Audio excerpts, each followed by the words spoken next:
serangan-serangan halusnya Pak Ganjar ini dalam debat tadi luar biasa. Sesampainya Pak Ganjar menunjukkan data dan tidak bisa dijawab oleh Pak Prabowo.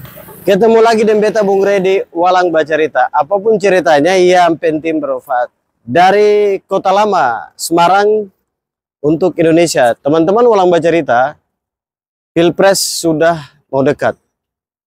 Hasil debat kedua para calon presiden, baik itu Pak Anies Baswedan, Pak Prabowo Subianto, dan Pak Ganjar. Debat tadi soal masalah keamanan, masalah hubungan internasional, dan lain sebagainya. Intinya adalah bicara persoalan geopolitik, keamanan, dan lain-lain. Yang jadi problem adalah dalam debat tadi, satu hal yang hilang dari Pak Prabowo, yaitu soal gaya gemoynya. Gaya gemoy Pak Prabowo tadi,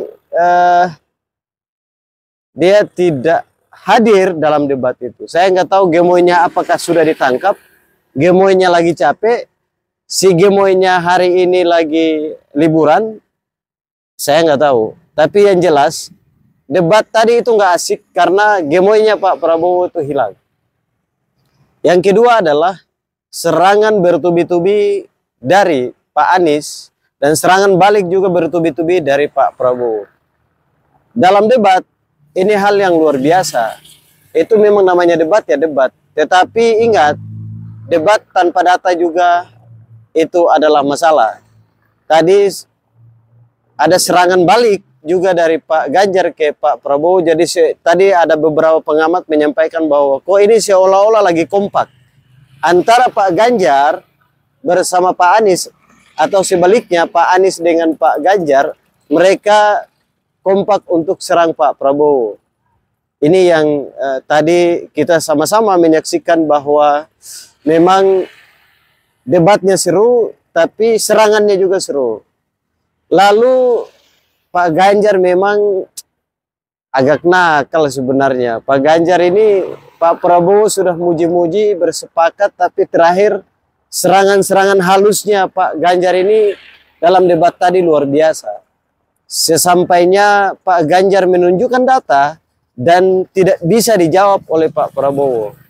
Lalu Pak Prabowo meminta Pak Anies dan Pak Ganjar, ya marilah kita duduk buat forum lain untuk kita membahas soal masalah-masalah itu. Tapi bagi saya secara pribadi, sebenarnya jawabannya jangan seperti itu. Jawabannya adalah harusnya memberikan intisari daripada pertanyaan itu agar menjawab pertanyaan yang disampaikan oleh, yang dilontarkan ke Pak Prabowo, baik dari Pak Anies maupun Pak Ganjar. Karena harusnya sebagai calon presiden siap kapan saja, di mana saja, ketika ditanya dan diperlukan. Karena itu adalah forum menguji kecepatan, ketepatan, dan kecerdasan seorang pemimpin dalam mengambil keputusan. Ketika dalam forum debat, keputusan tidak bisa diambil, jawaban tidak bisa diungkapkan dalam waktu yang sesingkat-singkatnya, itu memang patut kita pertanyakan kecepatan. Mungkin timnya juga yang salah, saya nggak ngerti, atau timnya Pak Prabowo ini memang menyusun strategi kampanye dalam hal debat, apakah tidak clear, itu saya nggak tahu.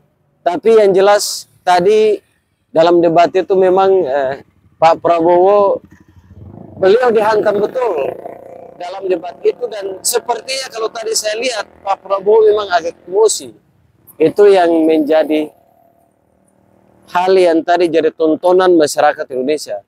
Tapi lagi-lagi soal urusan gemoy yang sudah viral, dan itu seharusnya dari awal sudah menjadi viral dan menjadi salah satu agenda kampanye atau strategi kampanye Pak Pak Prabowo dengan Pak Gibran.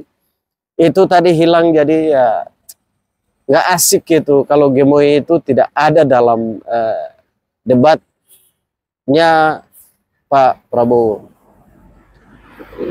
Yang terakhir kawan-kawan, hasil debat tadi jelas bagaimana kita melihat siapa yang hanya cuma bicara retorika, siapa yang bicara strategi dan data siapa yang ya tidak bisa, saya tidak usah sebut, teman-teman dan Walang Bacarita dan seluruh rakyat Indonesia sudah tahu. Presiden itu bukan soal gagah, presiden itu bukan soal dia pintar saja, presiden ini bukan syaratnya hanya dia cerdas dan dia punya dukungan banyak, tetapi jadi presiden harus berkualitas. Karena presiden pertama kita Bung Karno adalah orang yang berkualitas, apalagi wakil presiden. Mereka punya gagasan yang luar biasa. Maka kembali kita bicara soal hubungan internasional luar biasa di zaman atau di era kepemimpinan Bung Karno itu luar biasa. Maka hari ini kita dulu kita sebagai macan Asia, sekarang harus kita kembalikan.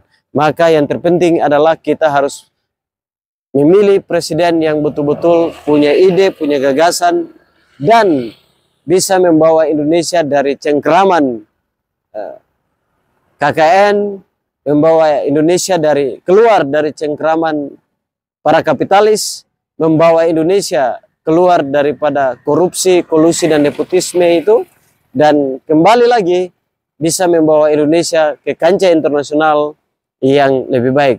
Bukan membawa Indonesia ke belakang atau ke tengah-tengah.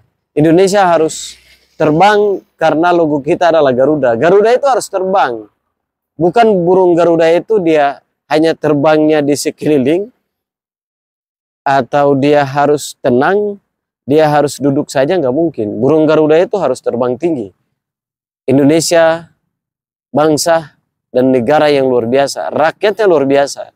Maka ke depan 2024 kita harus mencari pemimpin, memilih pemimpin yang luar biasa. Sekian teman-teman, Walang Bacarita, itu saja dari Beta Bung Rey. Sampai ketemu di konten-konten selanjutnya di Walang Bacarita. Apapun ceritanya, yang penting bermanfaat. Dari Kota Lama Semarang, untuk Indonesia lebih baik.